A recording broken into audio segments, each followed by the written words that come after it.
Hello and welcome to Narc Detox with Joy.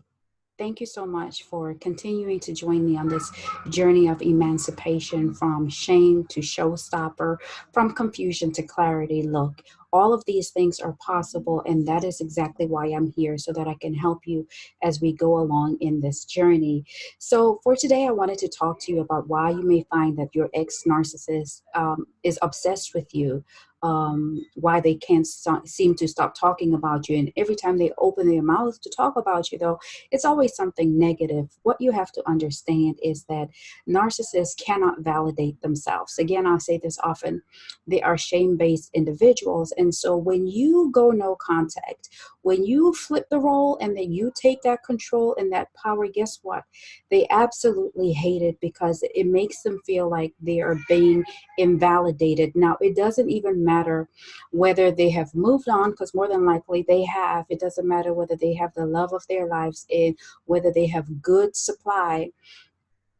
If you are making them feel like they're not worthy of your time or your attention, of the narcissistic supply that you used to give to them, it infuriates them and it really essentially issues a narcissistic injury, and you become the victim of that narcissistic rage. Don't take it personally.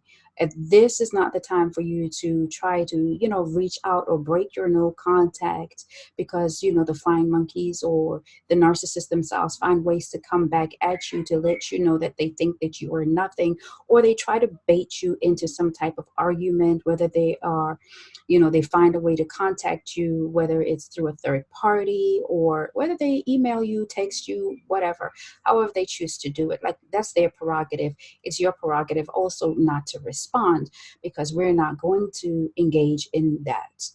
Disengage the narcissist. Don't think about them. Get a tough skin, a tough exterior, and continue to ignore them. Look, they want any type of attention from you, and it doesn't matter whether it's negative or positive attention that they get from you. At the end of the day, it's all narcissistic fuel. Another reason why they will obsess over you is like they can't control you anymore. And a lot of times, okay, the narcissist will always hover, well, they'll always try to hover you to see if they can suck you back into their lives, into their manufactured drama.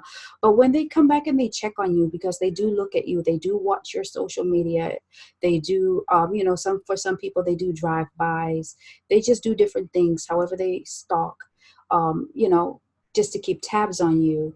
And they see that, oh, she's actually thriving. Oh, her life is going on. Oh, and it bothers them because they think they're gods and they think that you need them to move forward in your life. When the truth of the matter is, you don't need them. The only person that you need on your team is God, and that's it, period, point blank. So you're going to continue to do well. You're going to continue to thrive. Whatever energy you put out in the universe, that's exactly what is going to come back to you. And so don't let the narcissist change your perspective on life and on love. Just learn from it, pull from the experience, and what you learn, gather that together so that you don't have to go through that again. you know Learn from the negative things that you experience with a narcissist. But like I was saying, they will become obsessed because you are not failing, and you're continuing to move forward in your life. That drives them absolutely crazy. When they cannot control you, what they will do is try to control the perception of you. They'll try to control how other people see you. So they will always talk about you in a negative way. I had experience where this person, instead, instead of just getting on with his life, because apparently I was, the worst thing ever. But you're DMing my friends and saying things about me to my friends who you never met, but you just knew that these were my associates, or he knew that those were my friends, and saying stuff like I was the walking devil. So why don't you engage in some type of spiritual warfare so that I can be stopped in my tracks? That's what I thought. But you see, that's just the way that they think. They think that if they say enough bad things about you, and believe me, they believe their own lies. They are pathological liars. They believe their own lies. And so That's why it's important for them to control how people see you, because they can no longer control you. And you are showing them that, hey, I can do this thing called life without you. You know, you were existing before they came into your life. And okay, so they came and they shifted things around, and now life has been changed, but you can move forward. Look, it's okay. Let them obsess over you, but don't give them any play. Ignore them. Remain no contact. Engage in healthy self-talk and in self-love, and make sure that you are respecting your boundaries and you are not lowering your standards. Thank you for joining me on Narc Detox with Joy, and I wish you luck in your journey of emancipation. Until next time, goodbye.